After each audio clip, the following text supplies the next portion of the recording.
Hi friends, இந்த வீடியோவில் நான் என்னென்ன மோல்டு வச்சுருக்கேன், இதை வச்சு எப்படியெல்லாம் கேக்கு டெக்கரேட் பண்ணுன்றதை பார்க்கலாம் வாங்க.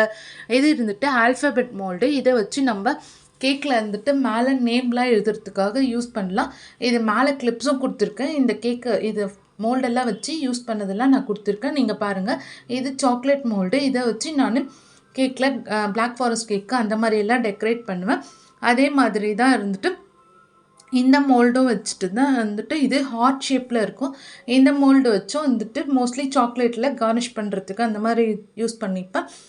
இந்த இதுவும் அதே மாதிரி தான் நான் சாக்லேட்லேருந்து டெக்கரேட் பண்ணுறதுக்காக யூஸ் பண்ணுவேன். உங்கள்கிட்ட கஸ்டமர்ஸ் இருந்துட்டு நிறைய சாக்லேட் யூஸ் பண்ணி கேட்கும் போது இருந்துட்டு இந்த மாதிரி இந்த மோல்டெல்லாம் யூஸ் பண்ணி நம்ம அழகாக வந்துட்டு டெக்கரேட் பண்ணி கொடுக்கலாம்.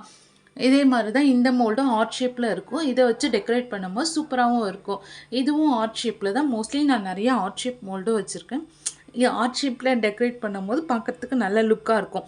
இது இருந்துட்டு லேஸ் யூஸ் பண்ணி செய்கிறது. இது வெட்டிங் கேக்ஸ்க்கெல்லாம் நல்ல ஒரு கிராண்ட் லுக்கு கொடுக்கும். அதுதான் இது வந்து பின்னாட்டா மோல்டு. இது 1 kgக்கான பின்னாட்டா மோல்டு. இதை வச்சு நம்ம பின்னாட்டா கேக் செய்யறதுக்கு யூஸ் பண்ணிக்கலாம். அதே மாதிரி தான் இந்த மோல்டு வச்சு நான் பிளாக் ஃபாரஸ்ட் கேக்கை இருந்துட்டு டெக்கரேட் பண்ணுறதுக்கு யூஸ் பண்ணுவேன். இந்த மோல்டு வந்துன்னா 1/2 kgக்கான பினாட்டா மோல்டு. இதை வச்சு நம்ம 1/2 kg கேக் டெக்கரேட் பண்ணலாம். இது வந்துட்டு பவுல், இது கேக் டெக்கரேஷனுக்காக யூஸ் பண்ணுவேன். இது வந்துட்டு ஜல்லி செய்யறதுக்காக மோஸ்ட்லி யூஸ் பண்ணுவேன். இதை வச்சு டெடிபியர் மாதிரி ஜல்லியெல்லாம் செஞ்சு பசங்களுக்கு நல்லா அட்ராக்ஷனாக இருக்கும். இது அது ஃபில் பண்ணுறதுக்கானது. இதுலேருந்து ஃபில் பண்ணிவிட்டு இந்த மோல்டில் ஃபில் பண்ணிக்கலாம். நம்மளுக்கு அப்போ ஈஸியாக இருக்கும். இந்த மோல்டு இருந்துட்டு ஜெல்லி செய்யறதுக்கு தான், ஃப்ரூட்ஸ் எல்லாம் போட்டு பால் மாதிரி செய்யறதுக்காக இந்த மோல்டு இருந்துட்டு நான் யூஸ் பண்ணுவேன்.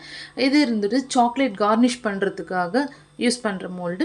அதே மாதிரி இதுவும் இருந்துட்டு சாக்லேட் நல்ல பால் மாதிரி இப்போ தான் இருந்துட்டு ஃபாக்ஸ் பால்லாம் யூஸ் பண்ணுறோம். அப்போ வந்துட்டு நான் சாக்லேட் கார்னிஷ் பண்ணுறதுக்கு இந்த மோல்டு தான் யூஸ் பண்ணுவேன். அதே மாதிரி இந்த லாலிபாப் மோல்டும் கார்னிஷ் பண்ணுறதுக்கும் யூஸ் பண்ணிக்கலாம். இது இருந்துட்டு கேக் பாப் செய்கிறதுக்காக யூஸ் பண்ணுவேன்.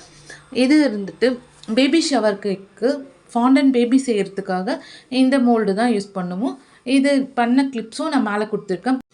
நீங்களும் என்ன மாதிரி தான் நிறைய சாக்லேட்ஸ் டெக்கரேஷன் பண்ணுவீங்களா கேக்குன்னு சொல்லிட்டு மறக்காமல் சொல்லுங்கள். இந்த மோல்டில் எந்த மோல்டு பிடிச்சிருக்குன்னு சொல்லுங்கள். நம்ம சேனலுக்கு லைக் பண்ணிவிடுங்க, சப்ஸ்கிரைப் பண்ணிவிடுங்க. Okay friends, by.